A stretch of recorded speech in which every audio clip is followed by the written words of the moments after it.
Hola, soy Leo Maslía y el siguiente autorreportaje está formado por preguntas que me fueron hechas en distintas entrevistas por distintos periodistas y por respuestas que en algunos casos di y en otros casos me lamenté durante mucho tiempo de no haber sabido dar.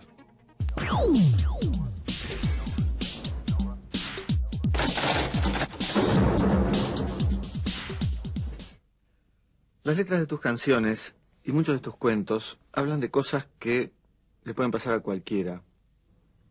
Algunas son cosas que realmente pasaron.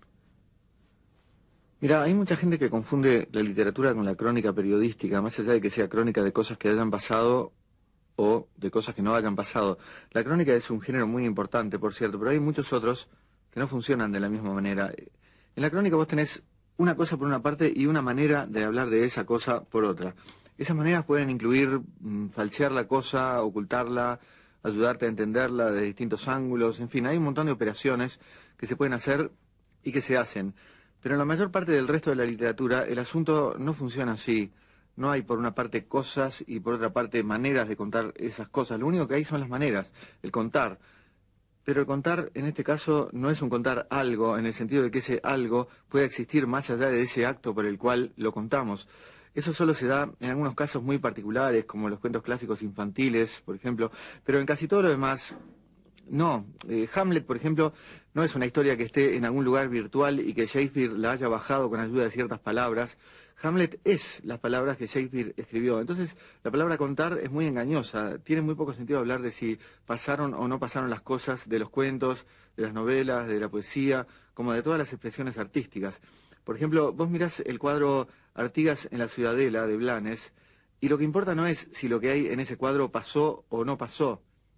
Si Artigas estuvo alguna vez con los brazos cruzados así, de esa manera. El cuadro no trata de algo que pasó o no pasó. El cuadro mismo es algo que pasa. Es algo que les pasa, por ejemplo, a todos los miles de niños que pasan por las escuelas que tienen colgado ese cuadro. A vos te pasó seguramente. A mí también me pasó. Pero vos muchas veces hablas de cosas muy cotidianas. ¿Qué son las cosas cotidianas? ¿Las que pasan todos los días? Yo no hablo mucho de esas cosas y creo que las canciones y la literatura en general no hablan casi nunca de ellas. Más bien se ocupan de las cosas que pasan una sola vez. De las cosas que se repiten todo el tiempo, como los movimientos de las moléculas y esas cosas, los escritores no suelen hablar, salvo que lo planteen como marco de referencia para alguna cosa que haya pasado una sola vez. Son los científicos más bien los que hablan de las cosas que siempre pasan, de los procesos que se repiten, ya sea en la sociedad, o en la naturaleza, o en los sueños. Pero los escritores se ocupan más de lo puntual, de lo que no se repite. Vos trabajás mucho con la repetición, sin embargo. ¿Lo haces con alguna intención de fastidiar? ¿No tenés miedo de aburrir? Mi música no sé si será buena o mala o muy mala, pero sí sé que no repite más que otras que yo conozca. La sensación de repetición depende mucho de cuáles son las cosas sobre las que tiene centrada su atención el oyente. Los Rolling Stones se repiten mucho por el hecho de estar prácticamente todas sus canciones en el mismo compás. Mozart se repite mucho por estar compuestas todas sus obras en un número muy restringido de tonalidades y también por haber compuesto toda su música en 3 o 4 compases, como prácticamente todos los compositores europeos de los siglos XVIII y XIX. Hay un libro de un jazzista, Mark Levine, donde él dice que desde el punto de vista del jazz, toda la música clásica europea es minimista o minimalista porque utiliza un repertorio mínimo de acordes en comparación con los que hay en el jazz. Del mismo modo, desde el punto de vista de la música del romanticismo y de gran parte de la que se llama contemporánea, el jazz puede ser una cosa muy repetitiva, porque hay millones de temas que se tocan durante mucho rato sin cambiar de matiz. ¿Uno se repite por presentarse en público siempre con la misma cara? En cierto modo, indudablemente sí. Siempre hay repetición y no repetición. El asunto es dónde pone su atención el oyente. Aunque en esta época la mayor parte del público parece necesitada de un grado muy alto de repetición de ciertas cosas, por ejemplo, rítmicas y de instrumentación, hay muchos géneros donde las variaciones en estas cosas son mínimas de un tema a otro. Los Beatles, por ejemplo, si surgieran ahora, si tocaran ahora por primera vez, no podrían entrar en ninguna de las categorías del rock o de la música pop, porque cambian demasiado de instrumentos y de ritmos de una canción a otra. ¿Y vos en qué categoría estás? ¿Cómo definirías lo que haces? Mira, mucha gente se enoja conmigo cuando no quiero contestar a eso, o cuando contesto, por ejemplo, no lo definiría o jamás haría eso.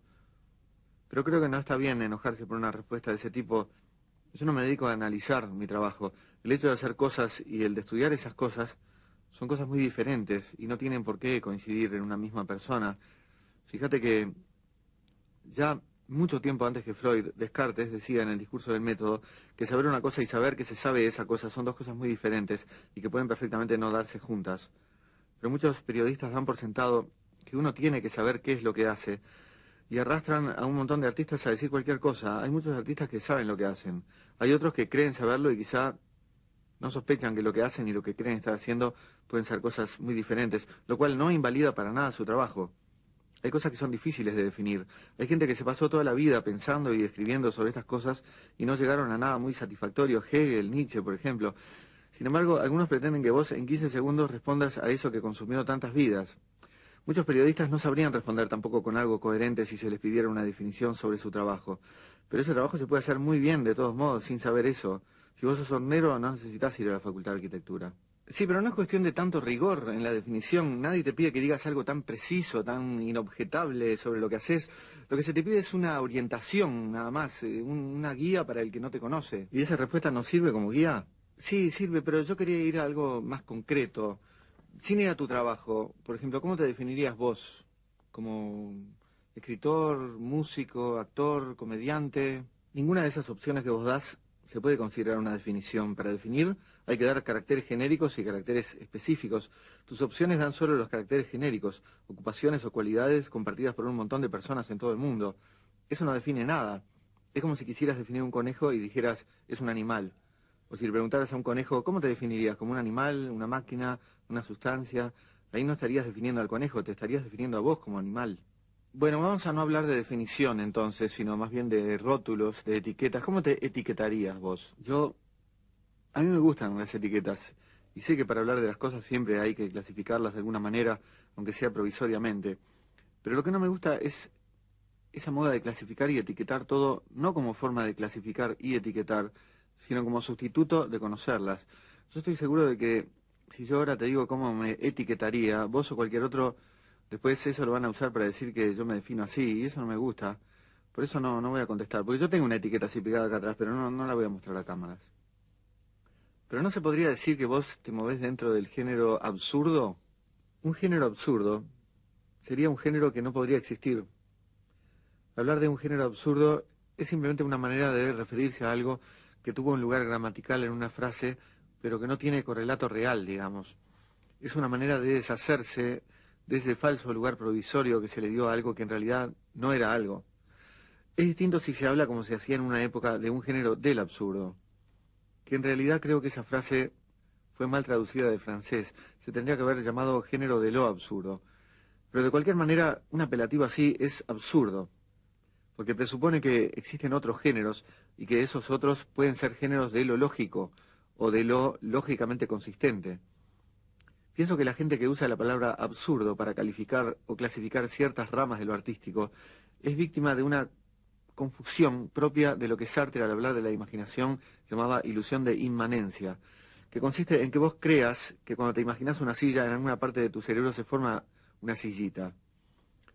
La literatura no se basa en axiomas, ni se construye con inferencias de ninguna clase. No es más lógico decir la noche está estrellada que decir el día está estrellado. La cuestión está en que la noche está estrellada podría ser, tal vez, parte de una crónica que intentara describir un hecho que hubiera acontecido o que estuviera aconteciendo. Y el día está estrellado más difícilmente podría serlo. Pero en un poema o en un cuento o en una letra de canción, la función de una frase como la noche está estrellada no es hacer la crónica de un hecho, la función es otra, y no hay nada que pueda lógicamente conducir a un escritor a escribir eso. El hacerlo es una elección tan caprichosa y arbitraria como escribir el día está estrellado o cualquier otra cosa. Y cada una de esas cosas puede servir mejor o peor en su contexto de acuerdo a lo que uno le pida, consciente o inconscientemente. Ya se trata de crear un estado de ánimo, de escribir un lugar, inventar un lugar, o decir cierto número de sílabas, o develar deficiencias del lenguaje, o lo que sea. Si vos escribís, puedo escribir los versos más tristes esta noche, no hay ninguna ley lógica que te diga que tenés que seguir con escribir, por ejemplo, la noche está estrellada, más bien que, pero no lo haré. Puedo escribir los versos más tristes esta noche, pero no lo haré. O, por ejemplo, puedo escribir los versos más tristes esta noche, pero voy a optar por escribir un tratado de mecánica de los fluidos. No se trata de absurdo o de coherencia, se trata de que uno pueda decir cosas diferentes en uno u otro caso. Algunas, para ciertos lectores, resultan más esperables o verosímiles que otras. Entonces se las cree literalmente o como representación transfigurada de la realidad. De ahí la ilusión de inmanencia de que te hablaba. Cuando le resultan inverosímiles, en cambio, las clasifica como absurdas. Pero eso está mal, es como sumar peras con manzanas. Hablar de un género de lo absurdo es algo ingenuo, es desconocer lo que es escribir, lo que hace la gente cuando escribe ficción. Pero ese desconocimiento, por supuesto, que no impide escribir. Hay muy buenos escritores que lo tienen, como puede haber muy malos que no lo tengan. Pero fíjate vos que mucho antes de que en Europa acuñaran esa historia del género del absurdo y todo eso, Macedonio Fernández, el escritor argentino, escribió Adriana Buenos Aires, que es una novela a la que puso el subtítulo de Última novela mala, en el sentido de última novela escrita bajo el falso supuesto de que es más lógico escribir algo que se podría parecer a lo que a la luz de toda la ignorancia que tenemos sobre las cosas de la sociedad y la naturaleza, uno podría contar de cosas que pasaron realmente, que escribir algo libre de ese supuesto. Y después escribió la primera novela buena, que es la novela de la Eterna.